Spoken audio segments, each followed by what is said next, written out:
Hi there, I am Bonnie McCaffery, and thank you so much for coming back this month for another vidcast. I am here with Pat Holly, and Pat showed me her newest quilt, and oh my gosh, it is the most amazing thing I have ever seen. And I said, Pat, we have to do a vidcast. And she said, okay, sure. So I want to show you some of her quilts because she does the most amazing things. Now, tell me about this little piece. This is a 4-block applique. It's a miniature, and the idea of a miniature quilt is that it's really a scaled down version of a big quilt. So if you looked at that, you might think that was a full-size quilt, when in fact it's about 15 inches square. Right, it's very tiny. And so you're still working small here. This one only measures what, about maybe 10 or 12 inches, Yes. And so you have this applique, which, what do you call this? We do a technique, it's a stitched raw edge applique. So it actually has a little bit of fusible behind it along the edge, and then it's all stitched with a blanket stitch. Yeah. And so here you start working, you know, the elements start to get a little bit smaller, and what is, oh my gosh, it's amazing how many parts there are in here. And they are pretty little, and they're all stitched down. Some people just fuse and don't stitch, but all of these little circles are all stitched down. And if you notice in the background, and we'll see this better in some of the other quilts, there's some actually stitching going on there too. There is, yeah, and look at that. That is amazing. And I also want to point out the size of these circles. So let's take a look here. Yes, this one really shows the background texture even better. And oh, so you've used a couple different colors of thread. I used different colors of thread. I got this idea because I had a new machine that had wonderful decorative stitches, and I wanted to think of some way to use them. So what I do is I use those stitches and stitch the background before I put the applique pieces on. Right. Okay, so you have an example of that here. Right, here's something in progress. Yeah. So the pieces are appliqued or fused, but I'm still stitching around it. But you can see how I have stitched this whole background ahead of time. It's just amazing. Well, let's take a look at how you do this process, and then we'll go back and look at some more quilts because, oh, wow. So what do you have here? All of my designs are drawn first, so I start with a drawn pattern, and then I trace it with your fusible web. Okay, so is this like... That's my little pattern. Oh, that's your little pattern, okay. Little pattern. And I have all the little elements here that are ready to go. So the fusible has been fused to the back. Now, this example is a little bit different than we usually do because I'm working in silk.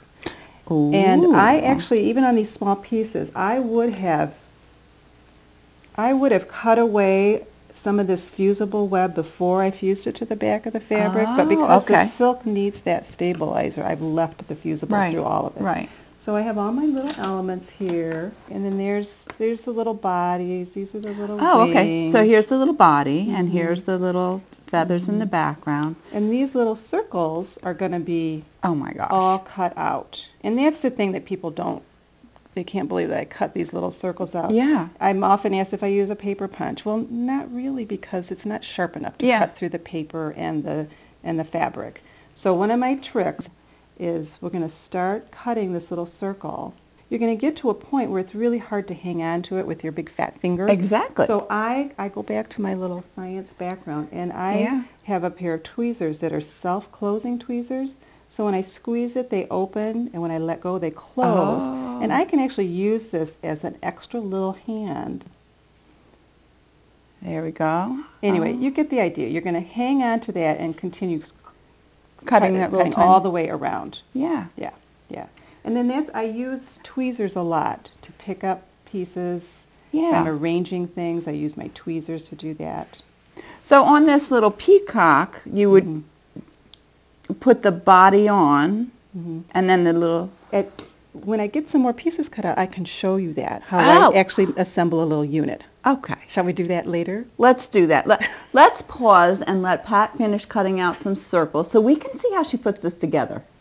Okay, so Pat has all of her little parts cut out, so now we can see how she puts these together to make little parts. Little units, we call them. Okay. So we're going to assemble things before we put them on our background.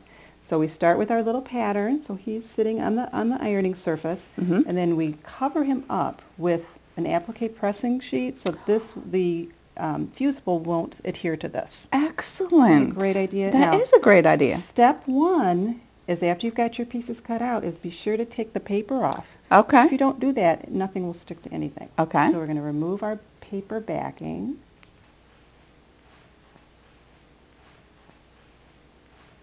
And the other important thing is to remember which is the fusible and which is the nut, because if you have it this way, it'll stick to your iron. Not good. Not good. So we have our little pattern, and we can lay that right on top. And it kind of sticks? And it kind of sticks. And then we're going to, before we put the iron on, now here's our little body, so I'm going to make sure that the fusible is the right direction. We're going to lay that on top. And now I'm going to place all my little circles where they need to be. So do these stick in place right now, or you have to put the iron on? I will press it with the iron after they're all there. This fusible has a little bit of tackiness to it, so it's kind of nice. So they will stay in place if I put them down. Do you know what kind of fusible it is? This is Steam-A-Seam Light. Steam-A-Seam Light. Okay, so after we have all the little elements in place, now if this were cotton fabric, I would go ahead and just press it, but because I'm using silk, right, I'm going to protect it. So I'm going to pull part of my sheet on top of it, and that'll keep it from scorching the silk. Okay. So we're going to take our iron and how long? Just press, 3 to 5 seconds. The directions are on the fusible, so you just do what you the should read the directions. Say. I always read the directions. What an interesting concept. Okay, now we're going to let this cool a little bit, and then I can actually peel this whole thing away. Oh. And now we have our little peacock. That is just perfect. And he can actually go put on his little background. Oh my gosh. So I can fuse it, and then I could actually do some stitching on this before I put it on the background. Oh, so you don't have to take this whole quilt and be turning the whole quilt around. You can do it on especially when you're trying to go around little circles. Yeah. Yeah. Oh my gosh, going around little circles. You are a crazy woman. And if you want to know more about the technique for that, Pat Holly and Sue Nichols, her sister, have written this great book, Stitched Raw Edge Applique. Yes. And it goes into more detail, and I understand that Sue works a little bit larger, and you work absolutely minuscule, crazy woman. But the technique works for all sizes. That's what's so great about it. Okay, let's go back to looking at a couple more quilts, but this, because this is just incredible. So all of these little tiny elements, you've gone ahead and done the stitching around. Right. And it's kind of a blanket stitch, I think. It is a blanket stitch. Oh my gosh, this is It's great. a blanket stitch that has been adjusted in width and length, so it's a little bit smaller. So Yeah, it's kind of to scale to the size of these little pieces. Right, and then you have some background stitching here. Correct. Oh my, you are just amazing. So let's do this one first. Yeah. Okay, yeah, let's do this one first. Yeah, I like this one. This is called tapestry. So it's like a tree and a tapestry design. I'm very influenced by antique textiles. So yeah. I see that something that's interesting in this is that you've started attaching interesting trims. Yes, I'm very interested in collecting little trims, little rickracs, anything that will kind of add a little bit more interest to the edges. I'm real interested in edge treatments too. So. Wow. And it really just adds that beautiful touch to them. So this one's called Himalayan Garden. And this is really pretty small. If you look at my hands, it's about 12 inches square. So those are pretty small little circles in there. Small? They're almost 1/8 of an inch. Maybe a thread bigger. Yeah. You're a crazy woman, but it is absolutely gorgeous. And the size of these leaves is just... And they're all individually cut out and then fused down. Now the stems are used with thread. So that's neat. Yeah, that's a nice texture. And here's a little bit of stitching here with a heavier thread. That's a great look. Yeah, I have to say, after watching you cut some out earlier, I thought that it was really neat. It looked like fun. It's like cutting out paper dolls. I remember I used to love cutting out paper dolls. And wouldn't it be fun to incorporate that with quilts? I think I'm inspired. Okay, so this is my newest one. This is called Pink Elephants. Yes! And I'm really interested in India and Indian embroidery, so that's where I got some of the design element ideas. Yeah. And again, this has the stitching in the background. Yeah, that is great. And just minuscule little pieces. I mean, is this 3 different pieces of fabric? No, it's not. I found a piece of fabric that had that on there, and so I fussy cut it. So Oh, it that's looked like perfect. the little blanket for the elephant. It is. That is just perfect. Oh, what a beautiful piece. Now, let's take a look at the piece behind us. What is this one called? This one is called Paisley Peacock. Wow. And I wonder why. It's a big paisley with a peacock in it. Yeah. And lots of other little paisleys and peacocks. I was so lucky and got to go on a trip to England and Scotland a couple years ago, and got to go to museums and see some just amazing textiles from different areas, and mostly from the 1800s. So I liked using those design elements as my inspiration. Yes. Yeah. Oh my gosh. And there's so much going on. It actually looks like a Persian rug. Yes.